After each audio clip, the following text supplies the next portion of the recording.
नमस्कार दोस्तों, आज की वीडियो में हम बात करेंगे अवधेश प्रताप सिंह यूनिवर्सिटी रीवा में स्टूडेंट्स का एसआईएस स्टूडेंट इंफॉर्मेशन सिस्टम में रजिस्ट्रेशन हम किस तरह से करते हैं। एसआईएस क्या है, इसे हमें रजिस्ट्रेशन की क्यों ज़रूरत पड़ रही है, इसके बारे में आज हम बात करेंगे। तो एसआईएस में रजिस्ट्रेशन करने से पहले हमें जानना चाहिए कि इसका यूज़ क्या है और हम इस पर रजिस्ट्रेशन क्यों कर रहे हैं। एसआईएस मीन्स होता है स्टूडेंट इंफॉर्मेशन सिस्टम। जब हम किसी भी यूनिवर्सिटी में इनरोल्ड होते हैं तो इनरोल्ड होने के बाद हम एसआईएस पे रजिस्ट्रेशन कर सकते हैं। अतः आपको एसआईएस में रजिस्ट्रेशन के लिए यूनिवर्सिटीज़ में किसी भी यूनिवर्सिटी के हैं आप, तो आपको इनरोल्ड होना अत्यंत आवश्यक है। उसके बाद ही आप स्टूडेंट इंफॉर्मेशन सिस्टम में रजिस्ट्रेशन कर सकते हैं।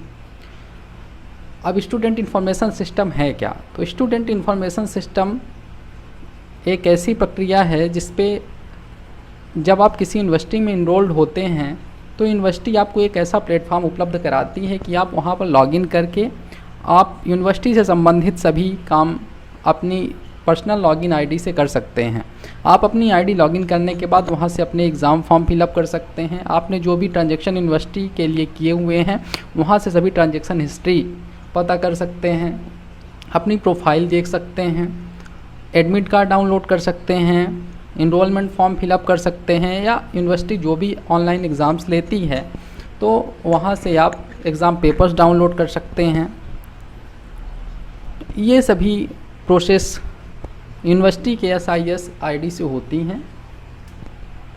नेक्स्ट आती है बात की स्टूडेंट रजिस्ट्रेशन सिस्टम की एलिजिबिलिटी क्या है। जैसा मैंने आपको बताया कि स्टूडेंट इंफॉर्मेशन रजिस्ट्रेशन करने के लिए आपका इनरोलमेंट होना अत्यंत आवश्यक है। अगर आप किसी यूनिवर्सिटी में इनरोल्ड हैं, आपको इनरोलमेंट नंबर जनरेट हो चुका है, तभी आप एसआईएस आईडी में रजिस्ट्रेशन कर सकते हैं। एसआईएस रजिस्ट्रेशन प्रोसेस अब हम नेक्स्ट देखेंगे कि एसआईएस रजिस्ट्रेशन प्रोसेस क्या है, हम किस तरह से इस पर रजिस्ट्रेशन कर सकते हैं। मैंने मैनुअली स्टेप बाय स्टेप बताया हुआ है कि किस तरह से रजिस्ट्रेशन करना है, लेकिन वीडियो के डिस्क्रिप्शन लिंक पे मैं आपको एक लिंक प्रोवाइड कराऊंगा, जहां से क्लिक करने के बाद आप डायरेक्टली स्टूडेंट इंफॉर्मेशन सिस्टम के पेज पे पहुंच जाएंगे और वहां से आप अपनी आईडी लॉगिन कर सकते हैं या रजिस्ट्रेशन कर सकते हैं।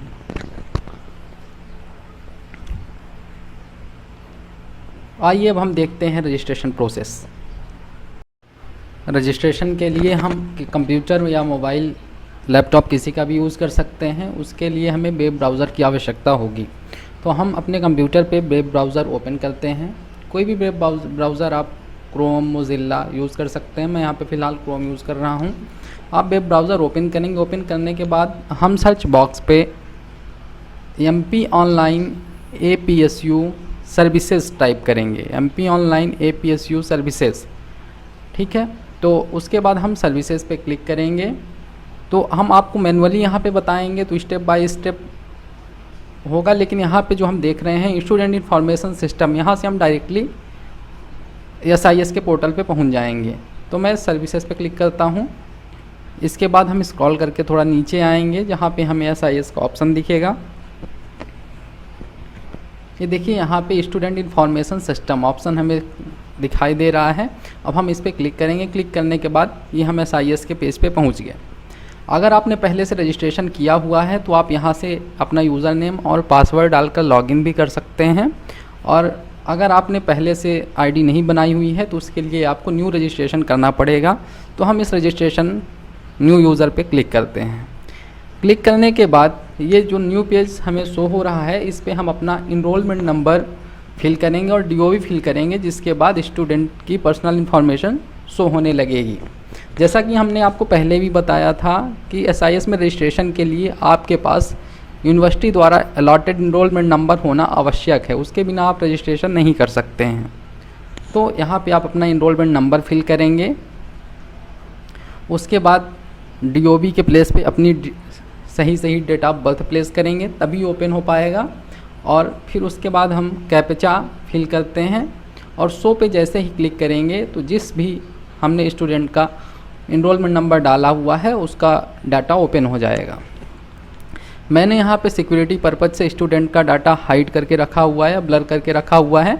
आपका यहाँ पे डाटा दिखने लगेगा और यहाँ पे हम हिंट क्वेश्चन एक सेलेक्ट करेंगे और पासवर्ड सेलेक्ट करेंगे। पासवर्ड सेलेक्ट करने के लिए हमारे पास जो कैरेक्टर होंगे वो कुछ कैपिटल लेटर में होंगे, कुछ स्मॉल लेटर में और कुछ न्यूमेरिकल में होंगे, नहीं तो हमारा पासवर्ड जनरेट नहीं होगा। और इसमें एक ज़रूरी बात यह है कि हमें इसके लिए 20 रुपीज़ का पेमेंट करना पड़ेगा, नहीं तो आपकी SIS ID एक्टिव नहीं हो। उसके बाद जैसे ही हम सेव करते हैं तो हमें न्यू पेज ओपन हो जाता है।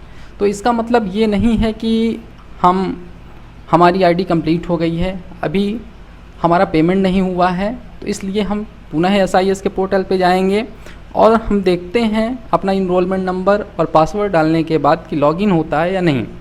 तो लॉगिन जैसे ही हम अपना इनरोलमेंट नंबर डालेंगे, पासवर्ड डालेंगे और ये कैप्चा हमने डालने के बाद लॉगिन किया तो हमारे पास एरर मैसेज आ रहा है कि आपने यूज़र ID और पासवर्ड बनाया है लेकिन अभी शुल्क का भुगतान नहीं किया है, इसलिए शुल्क का भुगतान करें पहले। तो उसके लिए हम फिर से रजिस्टर न्यू यूज़र पे जाएंगे और उसी प्रकार से हम अपना इनरोलमेंट नंबर और डेट ऑफ बर्थ फिर से फिल करेंगे। पहले हम इनरोलमेंट नंबर डाल लेते हैं, उसके बाद अब हम अपनी DOB डालेंगे और कैप्चा डालने के बाद हम जैसे ही शो पे क्लिक करेंगे तो हमारी इन्फॉर्मेशन शो होने लगेगी और प्रोसीड अप टू पेमेंट पे हम क्लिक करेंगे।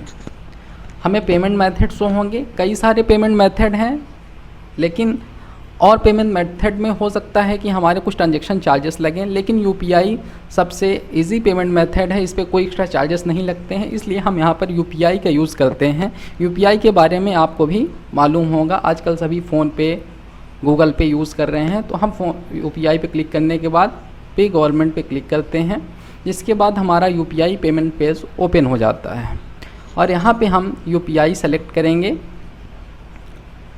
भीम पे मेक पेमेंट पे क्लिक करेंगे और यहाँ पर इंटर योर VPA, जो भी आपका फ़ोन पे UPI नंबर होगा वो यहाँ पर आप इंटर करेंगे और मेक पेमेंट पर क्लिक करेंगे।